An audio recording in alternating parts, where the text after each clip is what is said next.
నా family settle అయింది అని అనుకునే టైంలో లవ్. మలయాళం డైరెక్టర్, తన పిక్చర్లు చాలా ఎక్కువ చేశాను నేను, ఒక 25 మూవీస్ చేశాను. వాళ్ళ అమ్మ నాన్న ప్రొడ్యూసర్స్.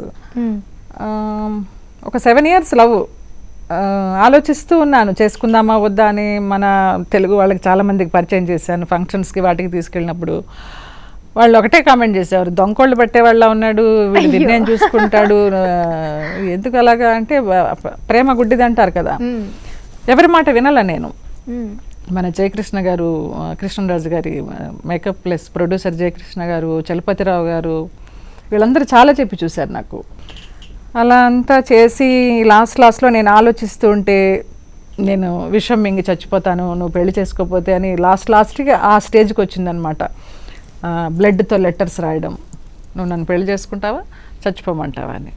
ఇంకా అది నేను కరిగిపోయి, బాబాయ్ చాలా సిన్సియర్ లవర్లా ఉన్నాడు, ఇంతకంటే మనకి మంచివాడు దొరకడు అనేసి కొచ్చిన్ చోటానికరమ్మ గుడిలో పెళ్లి చేసుకున్నాను. వచ్చారు మా వాళ్ళు, ఇష్టం లేకుండానే వచ్చారు. ఆ పెళ్లి వరకు ఉండి వెళ్ళిపోయారు. తర్వాత నీ ఇష్టం, నీకు తర్వాత తెలుస్తుంది, ఇప్పుడు తెలియదు అనేసి. వాళ్ళు చేసిన ఒక మంచి పని ఏంటంటే, ఆ పెళ్లి టైంలో పవర్ ఆఫ్ అటర్నిటీ రాయించుకున్నారు నాతోటి, ప్రాపర్టీ నీకు పిల్లలు పుట్టాక ఇస్తాము అనేసి.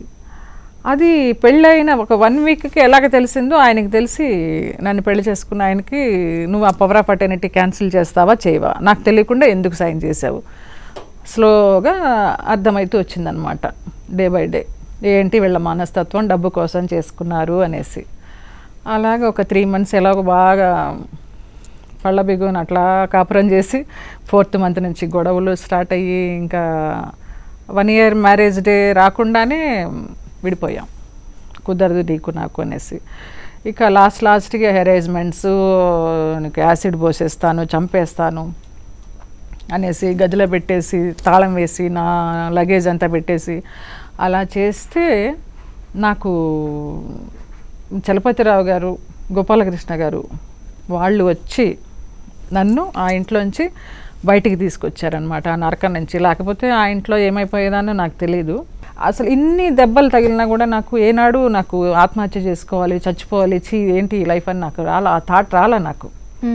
అలా వచ్చిన వాళ్ళని చూస్తే కూడా మహా కోపం. చచ్చి ఏం సాధిస్తారు, బతికి సాధించాలి. కానీ నేను భరణి గారు కలిసి కీ అని ఒక మూవీ తీసాము ఈ ఆత్మహత్యల మీద. అది జుడ్డి కృష్ణమూర్తి గారిది. ఒక నిర్మాతగా కూడా వ్యవహరించారు అదే కీ మూవీకే. అది చూసిన తర్వాత, ప్రివ్యూ చూసిన తర్వాత, ఒక రైటరు, ఒక మూవీ రైటరు, తనకి ఛాన్సెస్ దొరక్క డిప్రెషన్లోకి వెళ్ళిపోయి చచ్చిపోదాం అనుకుంటే, ఆ మూవీ చూసిన తర్వాత అతను బతికాడు. అతను రాసిన లెటర్ కూడా మా దగ్గర ఉంది, భరణి గారి దగ్గర, నా దగ్గర.